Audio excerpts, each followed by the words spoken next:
The band was standing on the tarmac in Greenville, South Carolina, and nobody wanted to get on the plane.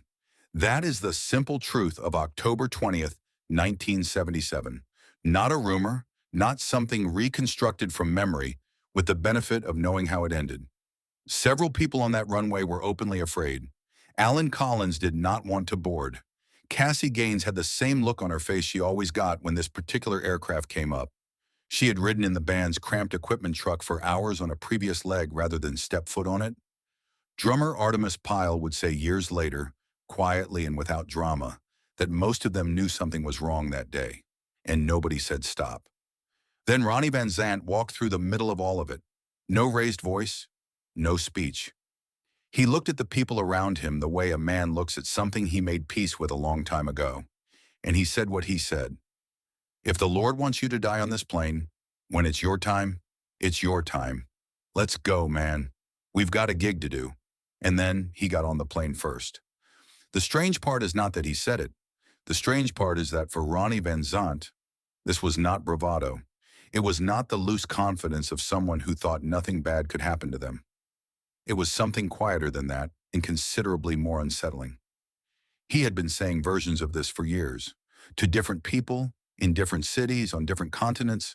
Always the same thing, always with that flat, calm certainty. He was 29 years old and 87 days from a birthday he had been telling people he would never reach. If these are the kind of stories that brought you here, subscribe and drop a comment. There are more where this came from. Artemis Pyle remembered a specific night in Tokyo.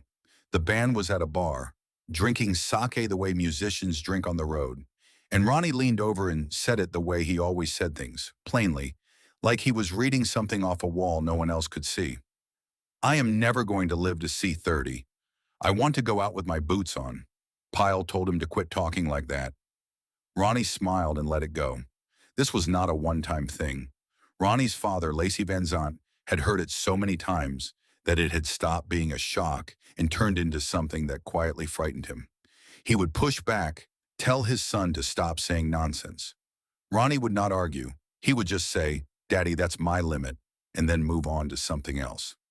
Lacey described his son years later as having what he called second sight. He said it the way you say something you know to be true. Ronnie's wife Judy heard it enough times that when she got the call about the plane, she already knew the answer before anyone said anything. He told me so many times, she said in 2016, that I realized he really knew what he was talking about. Ed King, who had played guitar alongside Ronnie for years, said he had heard the prediction so often that he had gotten sick of hearing it.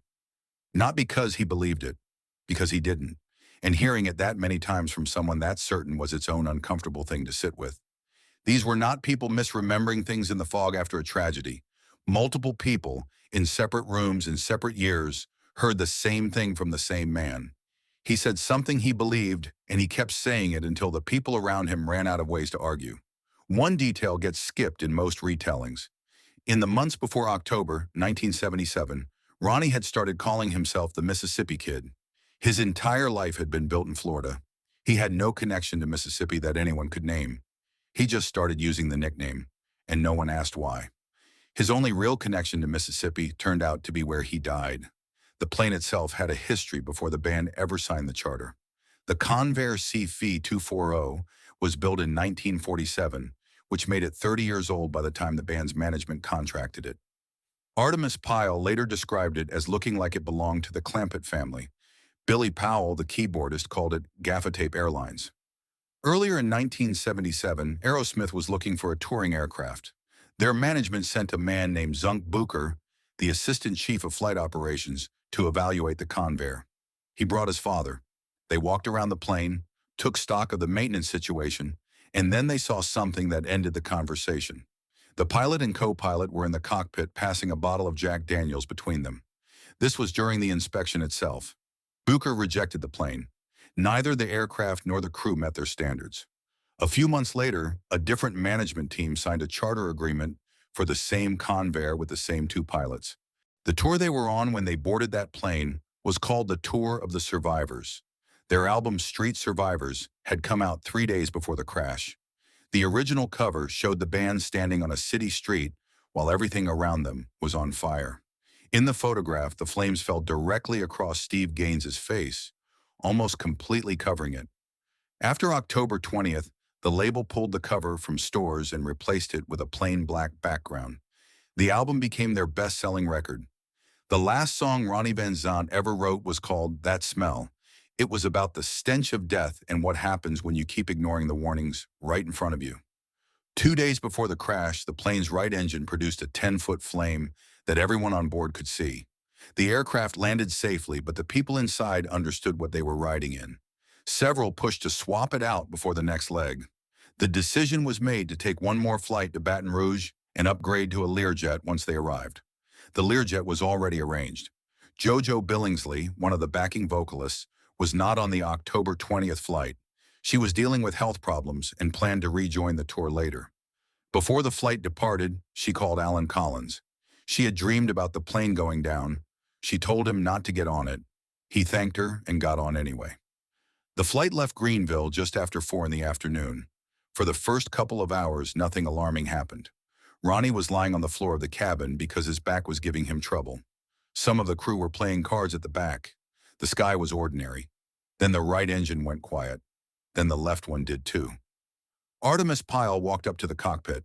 The pilot, Walter McCreary, turned around in his seat and looked at him. His eyes, Pyle said, were bugged out. The man told Pyle to go back and strap himself in. Pyle understood what that actually meant. McCreary came out and said what needed to be said. They had run out of fuel. He told everyone to brace for impact. Some people prayed. Gary Rossington said later he could feel the altitude dropping and watch the trees outside the windows getting taller. What happened next is something Artemis Pyle has told more than once, and it has not changed. Ronnie got up from the floor and walked toward the back of the plane. Pyle watched him and thought, that makes sense. The rear might be safer. But then Ronnie turned around. He had retrieved a pillow from the back, crimson velvet, and he walked forward through the cabin with it in his hand. When he reached Pyle's seat, he stopped. They did what Pyle called the old hippie handshake. They looked at each other. Ronnie smiled.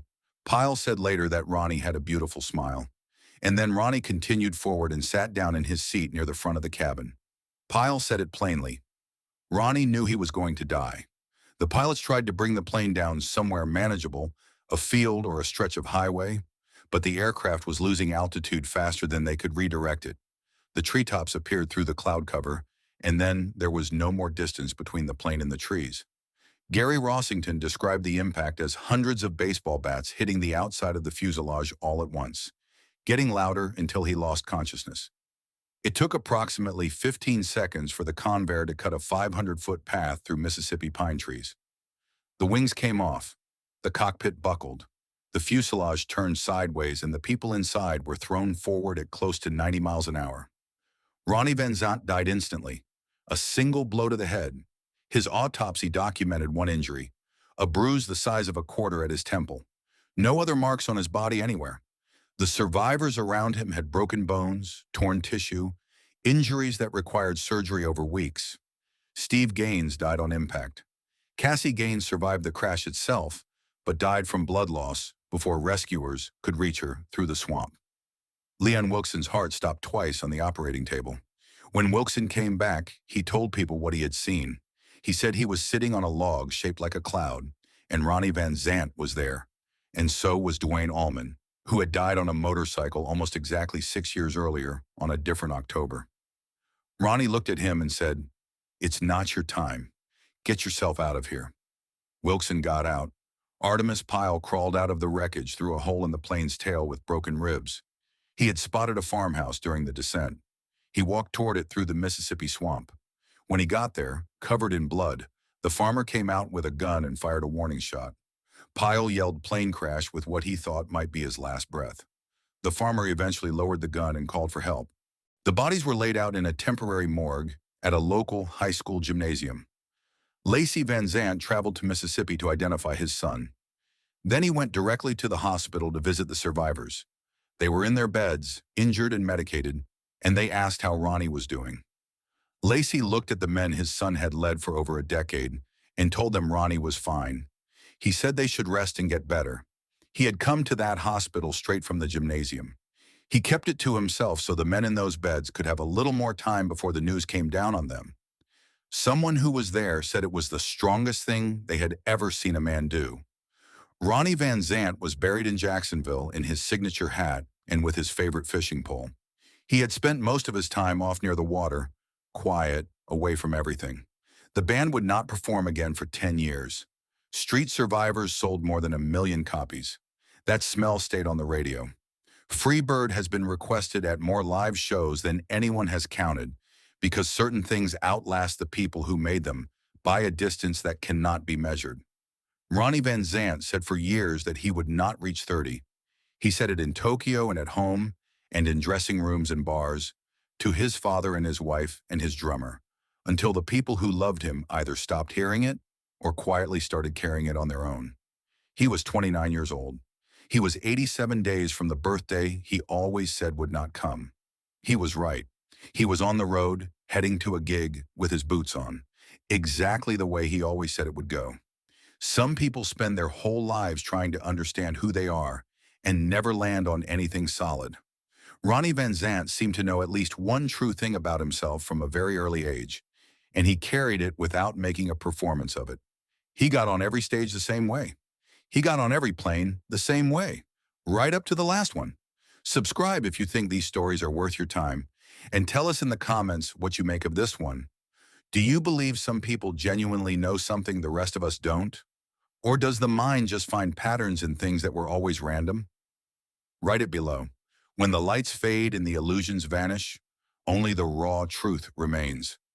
Tell us in the comments if you have ever felt something coming before it arrived and turned out to be right.